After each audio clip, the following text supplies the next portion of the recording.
Queridos, a paz do Senhor. Amém. Abra comigo a sua Bíblia, Atos dos Apóstolos, capítulo de número 4, Aleluia, no Senhor. verso de número 20. Atos dos Apóstolos, Aleluia. capítulo de número 4, e o verso de número 20.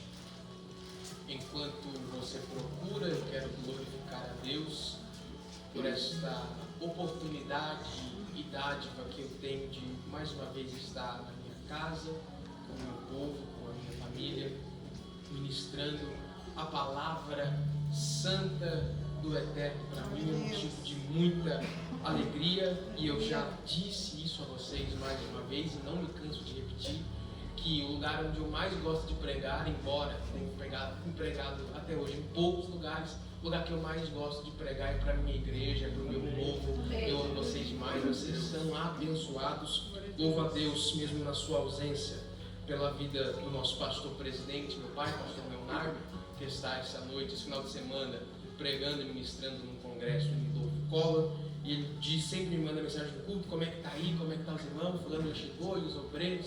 E entre hoje ele me disse: meu filho, deixa Deus te usar. Eu falei: amém. Ser um instrumento no nome de Deus esta noite. Louvo a Deus pela vida dos obreiros também. Eu sei que qualquer um de vocês aqui esta noite, essa casa e essa igreja estaria muito bem servida pelo plano que Deus tem entregado a cada um de vocês. E sem demagogia alguma, eu me sinto menor dessa casa, e eu conto com a oração de vocês e sei que posso contar, por isso sou grato a Deus pela vida de cada um de vocês. Que Deus vos abençoe.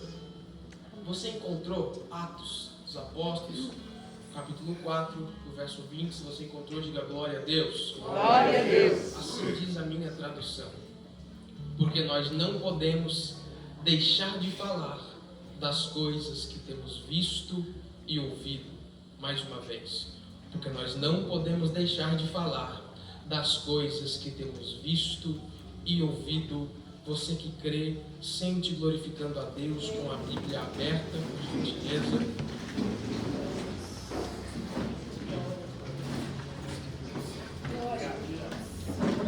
Aleluia. Queridos, esse texto que nós tomamos por base esta noite, e mesmo que nós lemos apenas um verso, eu quero lhe situar no contexto histórico, no pano de fundo, na narrativa, para que a gente entenda o verso, entenda aquilo que Deus tem para falar com nós esta noite. E para entendermos melhor, nós precisamos voltar desde o começo do capítulo 1 de Atos dos Apóstolos, livro este que também é chamado de Atos do Espírito Santo. Ele é também um livro histórico, escrito por Lucas, entre a data aproximadamente de 60 depois de Cristo. No capítulo 1 de Lucas, de Atos, nós observamos Cristo falando com os seus discípulos, Cristo falando com os apóstolos, que doravante seriam apóstolos, dando a eles futuras instruções, as últimas instruções daquilo que eles tinham que fazer.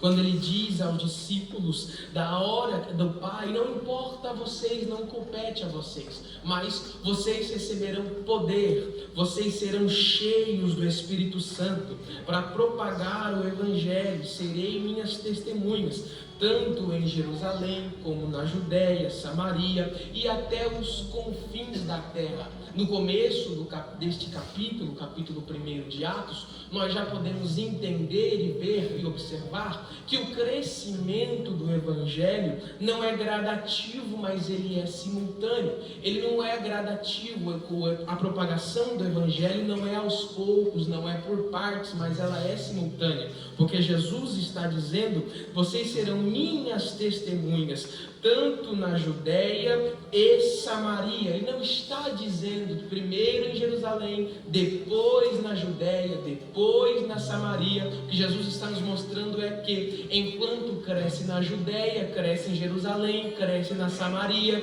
cresce em Cafarnaum e assim até os confins da terra. Porque o Evangelho precisa ser pregado, precisa ser anunciado. Enquanto cresce em Canela, cresce em Gramado, cresce em São Francisco, cresce em Bento Gonçalves, enquanto cresce no Rio Grande do Sul, cresce também em São Paulo, cresce no Espírito Santo, cresce no Rio de Janeiro, cresce no Amazonas, enquanto cresce no Brasil, cresce na Espanha, Portugal, Costa Rica, Estados Unidos. O importante é o Evangelho ser pregado, o Evangelho ser anunciado.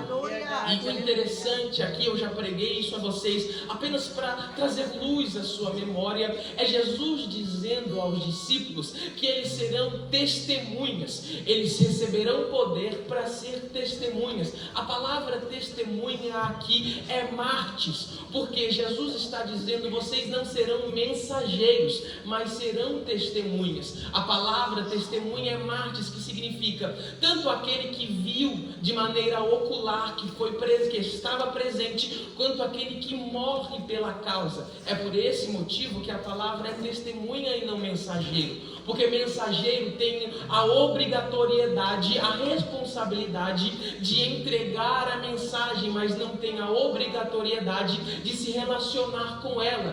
O mensageiro é obrigado a entregar a mensagem, mas não tem a obrigação de ter relação com a mensagem. Um exemplo, quando Lázaro estava enfermo, Marta e Maria mandam dizer para o mestre, diz para ele que Lázaro está enfermo, está doente, aquele quem ama. A Bíblia mostra o mensageiro indo lá e levando a mensagem, mas não diz se ele era amigo íntimo de Lázaro, se o coração dele se comovia por Lázaro, se ele sentiu a perca e a dor de Lázaro, porque ele é mensageiro, a obrigação é entregar a mensagem, mas não precisa se meter com ela, não precisa se relacionar com ela. Mas Jesus não nos chamou para ser mensageiro, Jesus nos chamou para ser testemunhas, porque tanto daquilo que nós vamos ver ele fazendo, quanto se preciso for, nós morreremos pela causa do Evangelho. Nós amamos mais a Cristo do que a nossa própria vida. Graças a Deus, hoje nós temos a liberdade de pregar, mas se tirar nossa liberdade, nós valorizamos mais o Evangelho do que a nossa própria vida. Se precisar pregar na cadeia, nós pregamos na cadeia. Se tirar a nossa vida, nós estamos ganhando muito mais, porque o lucro é viver para Cristo e morrer por Ele. Nós temos muito mais a ganhar do que aqui nesta terra. O que Jesus está ensinando vale mais ser testemunha do que ser mensageiro. Eles estão dizendo: vocês vão receber poder. Jesus já está ensinando, dando os últimos avisos, dando os últimos ensinamentos.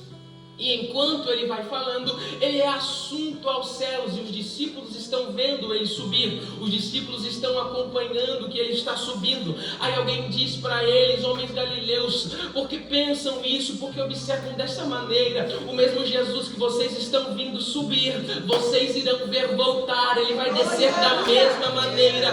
Deixa eu dizer algo para você. Talvez você não se pensou isso hoje, não se pegou pensando e refletindo nisso hoje, mas nós temos uma esperança. Nós não estamos aqui à toa, não estamos aqui para bater cartão, bater carteira, nós estamos aqui como um hobby, como uma tradição. Nós estamos aqui essa noite porque nós temos uma esperança.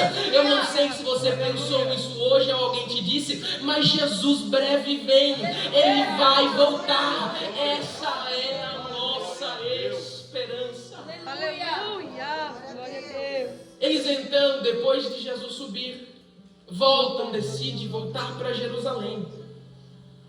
E eu já preguei isso, mas em Jerusalém existem dois lugares: existe templo e cenáculo.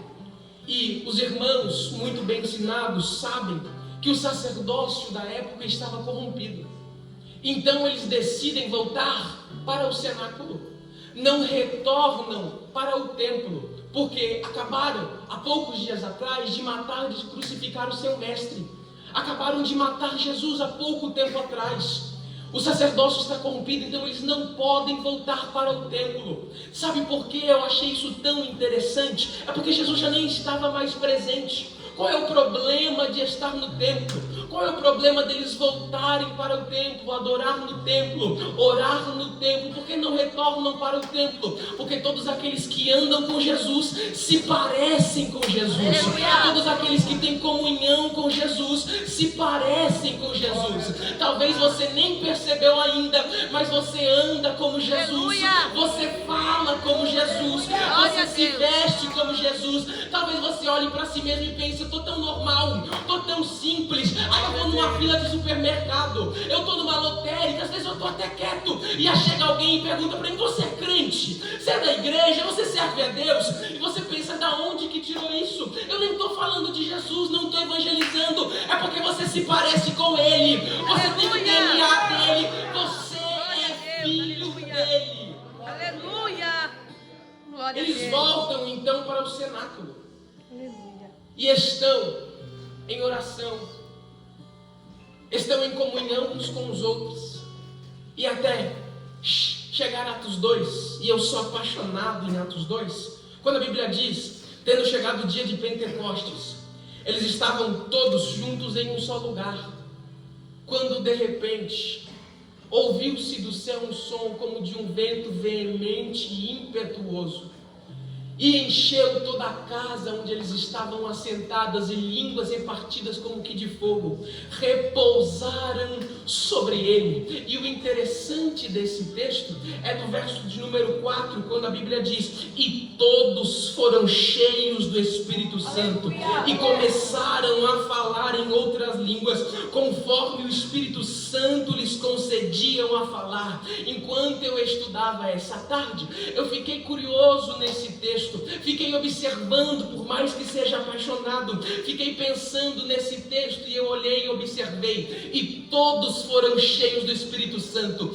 e começaram a falar em outras línguas. A palavra começar aqui é transformar, a palavra começar aqui é tornar. Significa que eles já estavam com a boca aberta, falando na sua língua materna, até o Espírito Santo chegar, batizar eles, repousar sobre eles, quando eles mudaram a língua e começaram a falar em línguas estranhas. Mas eles não estavam quietos de braços cruzados, eles estavam no culto, mas não estavam pensando: o que será que vai acontecer? O que será que vai vir daí? Eles estavam no lugar reunidos, orando, mas estavam com a boca aberta, adorando, falando em nome de Jesus na língua materna, até que o Espírito Santo desceu, encheu todos eles. Deixa eu te dizer, o Espírito Santo não desceu e encheu o púlpito, o Espírito Santo não desceu e encheu só os músicos, o Espírito Santo não desceu e encheu um grupo, mas o Espírito Santo desceu e todos foram cheios. Aleluia.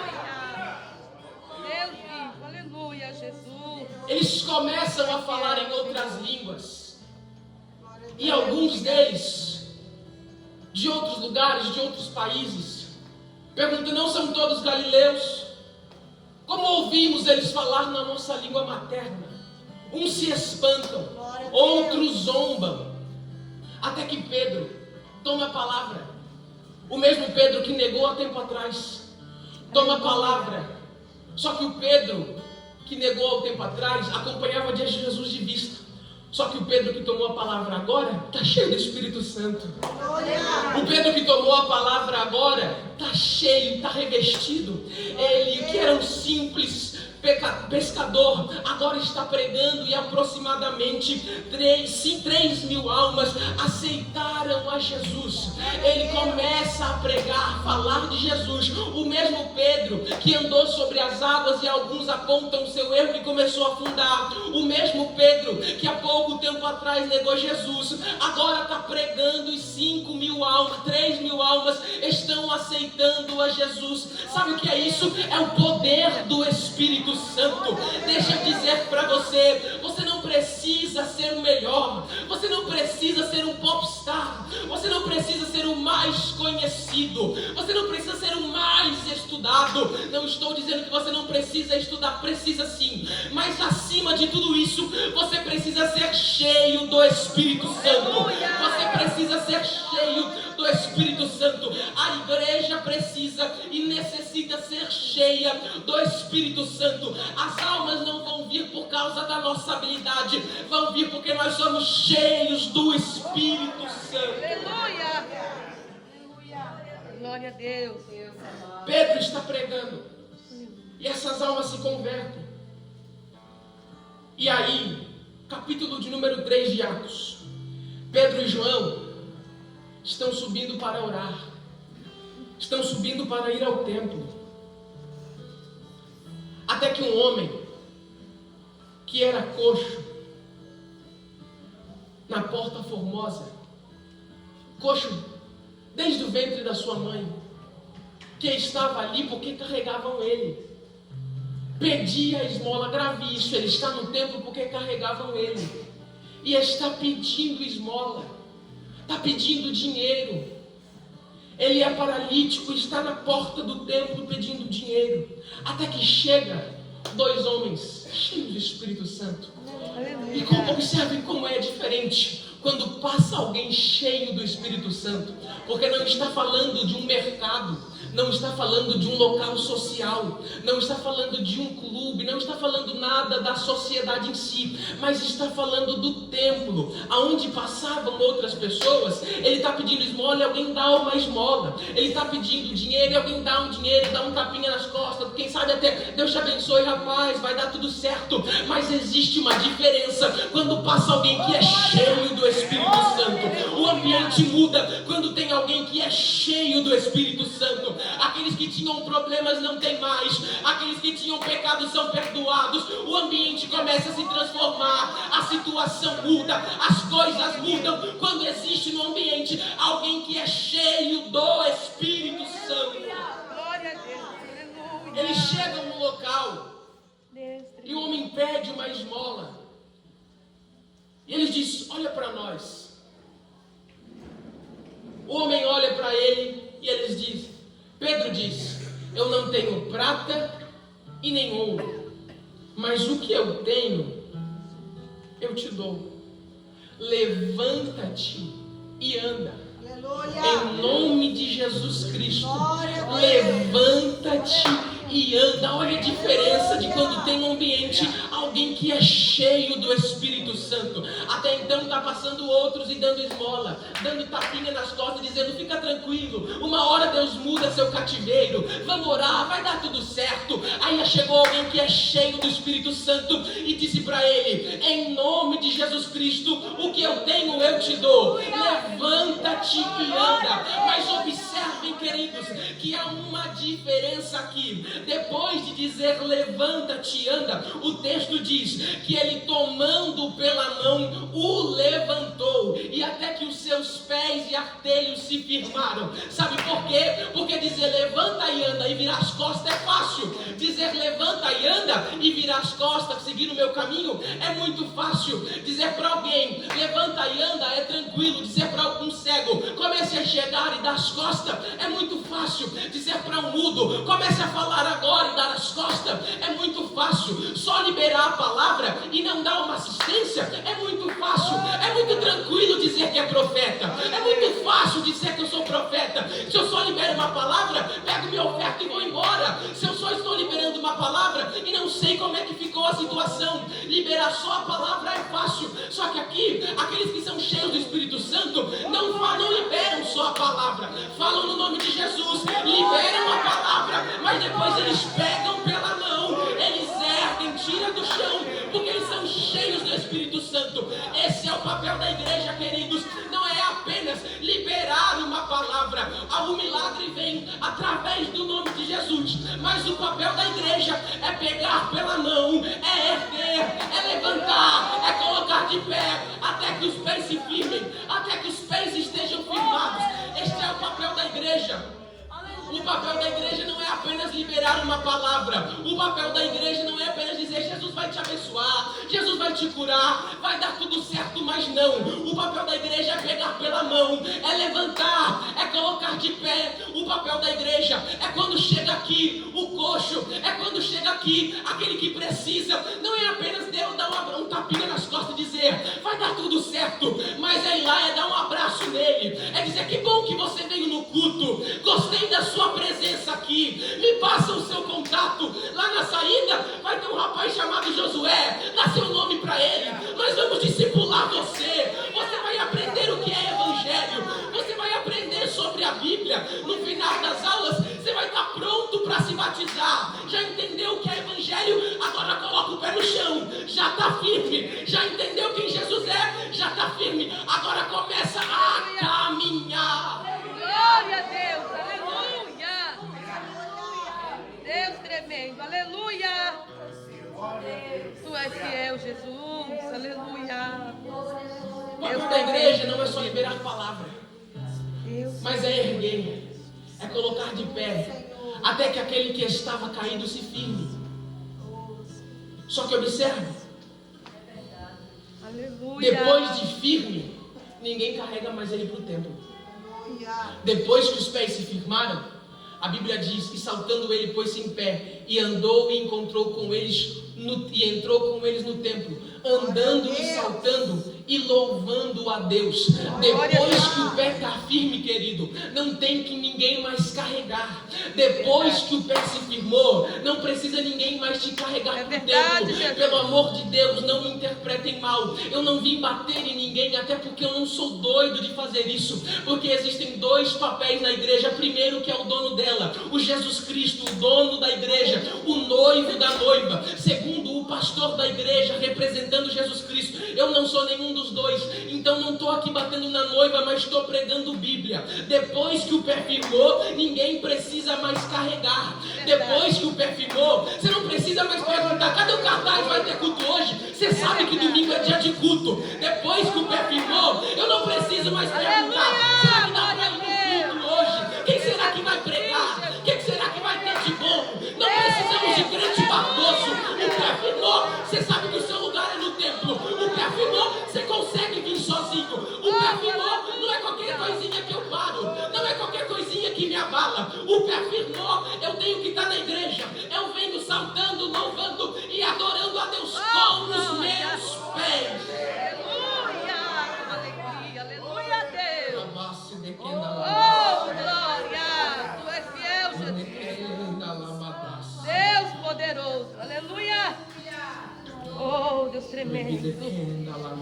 Aleluia, Jesus. Eita, Senhor. Aleluia, aleluia. Firme, o seu lugar é no templo. Aleluia. Não precisa mais ser carregado. Você já sabe o que é evangelho. Para de manha. Você já sabe o que é evangelho. Você já está firme na palavra. Você sabe o caminho. Não vem porque não quer. Não vem porque está fazendo manha. Você já entendeu o sacrifício de Deus, de Jesus na cruz por você. Já entendeu o plano da salvação. Já é batizado. Você sabe o lugar. Vem porque aqui é a casa de Deus. Não precisa mais ser carregado. Ninguém precisa te levar mais. Você não precisa mais de tapinha nas costas dizendo: vamos, querido, essa situação vai melhorar, vai dar tudo certo. Você já está firme. Fique na casa de Deus. Aleluia, glória a Deus. Tu és Verso de fiel, número 9 Jesus. do capítulo 3. Tu és fiel, Jesus. Aleluia. É o motivo pelo qual tudo isso acontece. E todo o povo o viu andar e louvar a Deus. Como assim, pregador? Milagres, queridos. Uma das características e propósito do milagre é para gerar testemunho. Uma pena que você não entendeu, mas é verdade. Aleluia. Uma das características pelo qual o milagre acontece é para gerar testemunho. Milagre não acontece para enaltecer o pastor, o pregador, o cantor, o profeta. Milagre não acontece para aqueles que receberam dizer: olha o que aconteceu na minha vida, lembra agora de fulano que não me dava nada, agora ele me paga, agora ele vai ver, eu estou grandão, eu estou bem, aconteceu isso, Deus está me abençoando, abriu uma porta, me curou, está tudo certo. Não, querido, milagre é para gerar testemunho. Milagre é para todos que te conheciam, que te viam antes, dizer: como assim? O que aconteceu com ele? Aí você vai dizer: é Deus, Deus é o Todo-Poderoso, foi Ele quem fez, foi Ele quem operou. Deixa eu melhorar para a igreja, para você melhorar o seu glória. Existem milagres dentro dessa casa que geram testemunho. Alguns podem olhar e pensar: Renan está na igreja, está pregando, há tempo atrás ele era do batuque, olha o que Jesus fez na vida desse jovem. Não, como assim? Gesiel está na igreja, eu conheci ele lá no Canelinha, agora é obreiro na casa do Senhor. Josué está na casa de Deus, andava por aí no mundo pregresso, agora é um dos maiores evangelistas que Canela tem.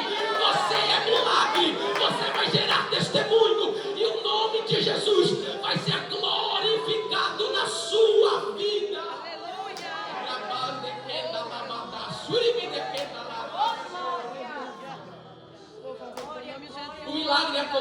na vida deles. Todos viram, todos presenciaram.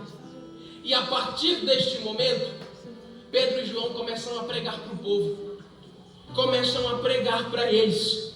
E nós chegamos no capítulo número 4, que o texto diz que enquanto eles falavam ao povo, os sacerdotes e o capitão do templo e os saduceus vieram a eles muito irritados, porque ensinavam ao povo e pregavam através de Jesus a ressurreição dos mortos. Não está no esboço, mas deixa eu abrir um parênteses aqui para você. Eles já estavam pregando, falando acerca da ressurreição dos mortos, tanto de Jesus que ressuscitou, que a morte não parou ele, mas nos mostrando a esperança do cristão, que nós não estamos presos neste mundo e nem a morte nos domina. Eles já estão pregando o evangelho e mostrando, pode até passar o tempo, e se a trombeta não tocar, você pode descer à sepultura, pode até morrer, mas não vai ficar lá. Jesus Cristo, o primeiro que ressuscitou, Jesus Cristo, o primeiro de muitos, ele vai voltar, vai nos ressuscitar também. Nós receberemos um corpo glorificado e nós estaremos para sempre, para sempre, para sempre, para sempre com ele nas mansões celestiais. Eles se irritavam porque eles estavam pregando.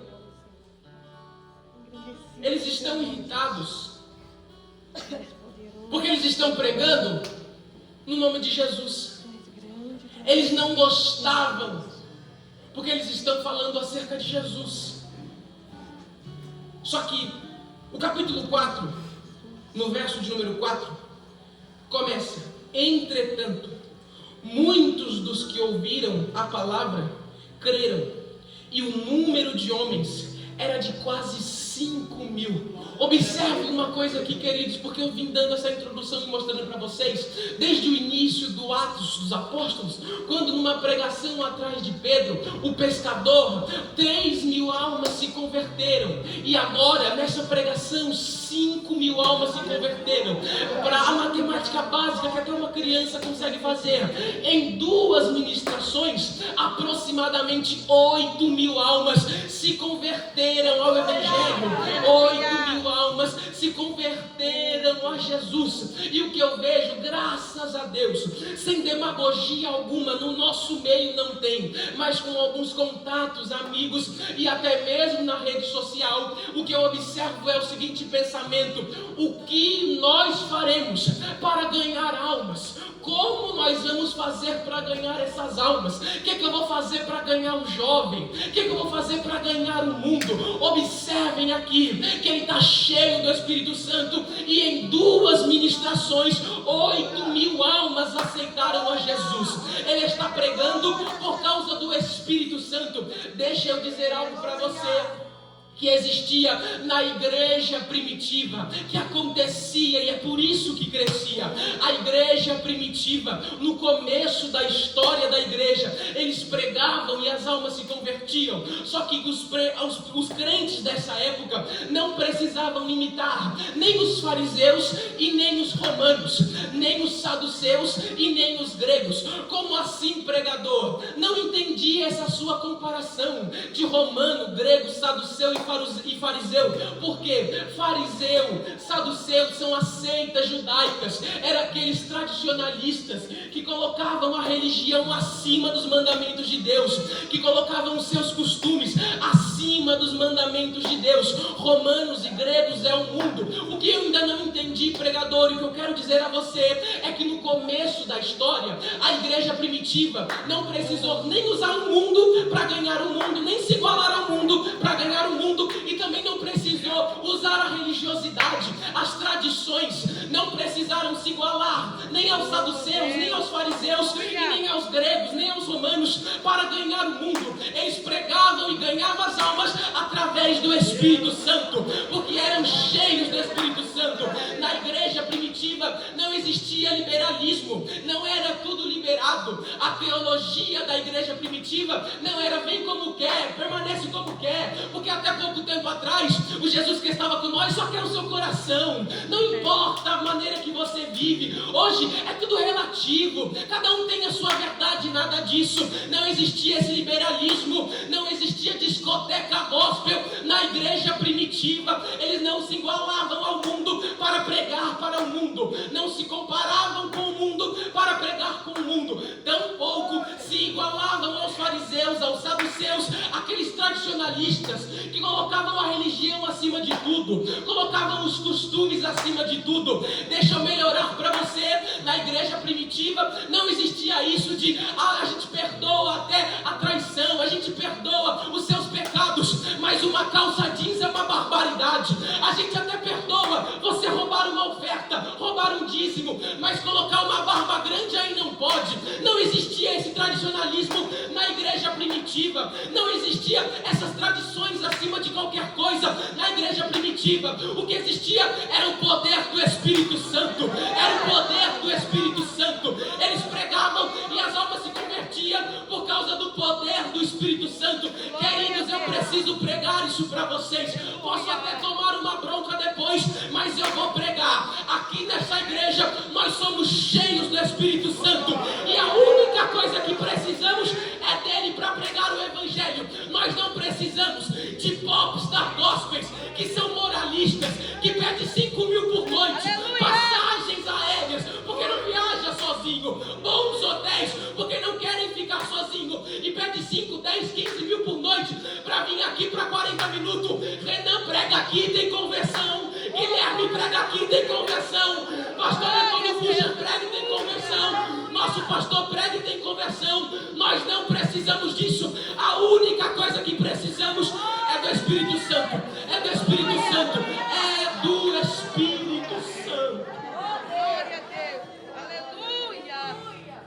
Deus vivo. Aleluia. Tu és tremendo, Jesus. Glória a Deus. Eles pregam com o poder do Espírito Santo.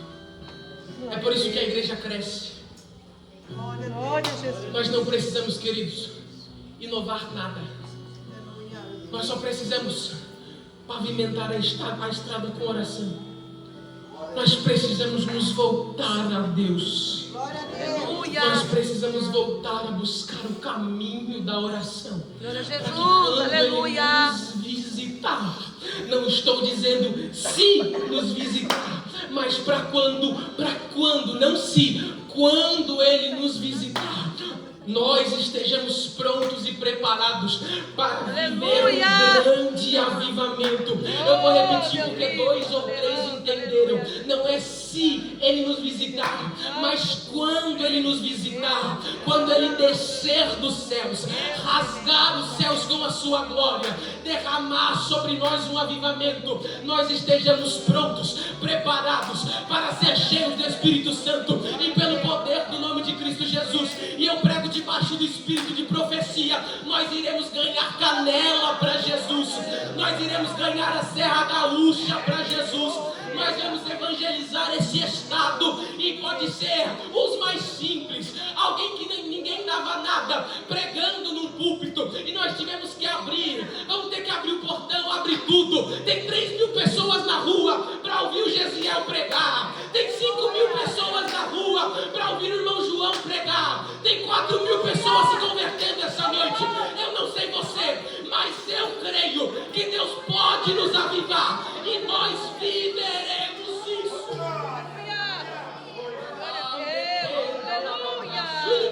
Tu és fiel, Jesus. Oh, glória. Os fariseus, os saduceus, aqueles que estavam olhando para eles, eu acho isso fantástico. Capítulo 4, verso número 14. Eles não gostavam do que estava acontecendo. Só que olha como isso é lindo. E vendo estar com eles o homem que fora curado, nada tinha o que dizer ao contrário.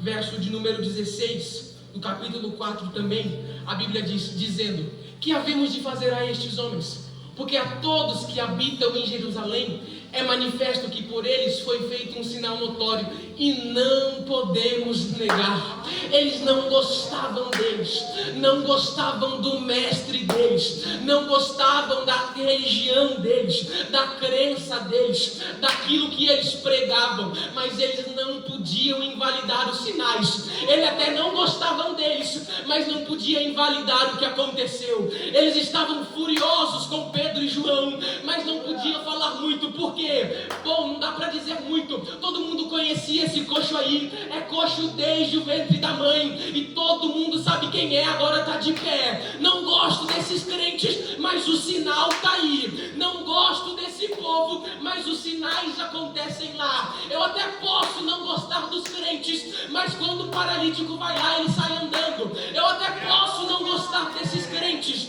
mas quando o cego vai lá, sai enxergando. Eu até posso não gostar, fazer piada dos crentes, mas dias atrás eu estava enfermo. Foi um pastor lá, alto, moreno e doido, orou por mim e eu fui curado. Eu até posso não gostar dos crentes, zombar de uma língua que eles falam, mas uns dias atrás caiu alguém endemoniado na minha casa, estava doido, começou a quebrar tudo. Chegou uma senhorinha simples de coque, estendeu a mão, mandou se ajoelhar, colocar a mão para trás e expulsou, e meu parente foi liberto. Eu posso até não gostar dos crentes, mas eu vou lá e eu sinto algo diferente. Eu posso até não gostar dos crentes, mas aí não tem como negar que alguma coisa acontece no meio deles. Podem não gostar de nós, do evangelho que pregamos, mas não podem invalidar os sinais que acontecem. Não tem como negar os sinais. Só que os sinais não vêm de nós. Não é ideia da nossa cabeça. E vamos para a Bíblia, porque eu gosto de Bíblia. Marcos, capítulo de número 16 e o verso 17. A Bíblia diz: e estes sinais acompanharão, seguirão os que crerem. Verso de número 20, o último verso deste capítulo. E eles, tendo partido, pregaram por todas as partes, cooperando com eles o Senhor e confirmando a palavra com os sinais que se seguiam. Os sinais seguem aqueles que crêem, os sinais seguem aqueles que pregam. Eu não gosto desse evangelho, não suporto esses crentes, mas não tenho como negar que existem sinais lá, que alguma coisa acontece. Eu não gosto desses crentes, mas não posso negar que Jesus existe, que está no meio deles. Se vocês me permitem um breve testemunho, eu me recordei agora de um amigo do pastor, um amigo do meu pai, que lá da Bahia, que contou um testemunho de uma igreja que não era tão grande, mas iam fazer um congresso, iam fazer uma festa, e na frente existia um terreiro de macumba. A mulher que cuidava da igreja, que cuidava do centro de macumba, ia fazer também um trabalho ali com todos os pais de santo e não sei mais o que lá, e foi na igreja pedir lá para bater na porta e pedir para a irmã, a caseira que cuidava: será que você pode me emprestar umas cadeiras aí, porque tá vindo os pais de santo de todo o Brasil, nós vamos fazer um trabalho, nós vamos fazer uma coisa aqui dentro, e eu não tenho lugar para receber todo mundo.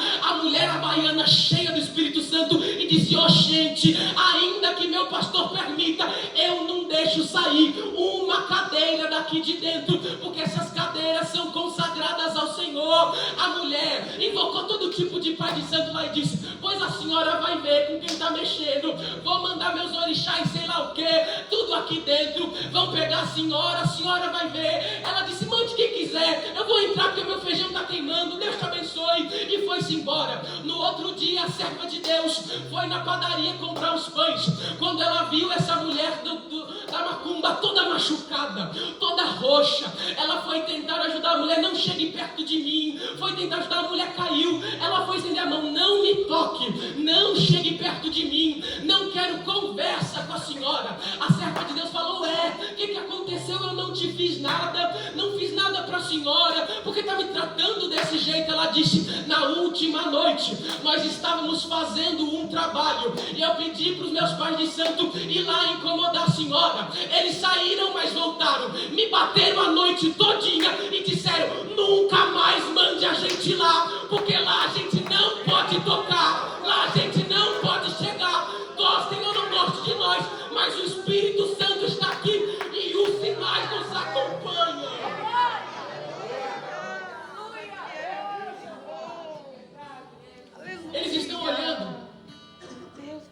os homens de Deus para o cenário e dizendo: não gosto desses crentes, mas não posso invalidar o milagre, não posso invalidar o sinal. Então vamos fazer o seguinte, verso de número 18, dizendo: e chamando-os ordenaram-lhes que de nenhum modo falassem e nem ensinassem no nome de Jesus. Os religiosos da época, a categoria política da época, está dizendo para eles: bom, a gente não pode invalidar os sinais, mas já que a gente não pode invalidar os sinais, então vamos tirar Jesus do centro, vamos tirar Jesus do meio. Já que a gente não pode invalidar esses sinais, continuem aí, mas não falem no nome de Jesus, não toquem no nome de Jesus, não preguem mais esse Jesus. Já que os sinais a gente não pode invalidar, vamos tirar Jesus daí, vamos tirar Jesus do centro. Já que a gente não pode invalidar os sinais, vamos pregar uma teologia da prosperidade, que vai ser só bênção, vai ser só riqueza. Já que a gente não pode invalidar os sinais, vamos tirar Jesus, vamos ficar só com a filantropia. Não precisa pregar nessa igreja, fica só com o mercado solidário de vocês, deixa só o Reino Amparo aberto lá, fecha essa igreja. Não precisa falar de Jesus, não precisa citar o nome desse Jesus. Vamos ficar só com as outras coisas, vamos ficar só com o auxílio social, vamos ficar só com o assistencialismo. Já que a gente não pode invalidar os sinais, não falem mais no nome de Jesus. Aí a resposta dos homens de Deus é, no verso de número 19: mas Pedro e João lhes responderam e disseram a eles: julgai vós se é justo aos olhos de Deus ouvir a vós mais do que a Deus, porque não podemos deixar de falar das coisas que temos visto e ouvido. Observem, por favor, queridos, o momento agora é dos apóstolos, o momento agora é deles, é eles quem estão pregando, é eles quem estão falando, é eles quem estão ensinando, é eles quem estão ali, através do Espírito Santo, operando milagres.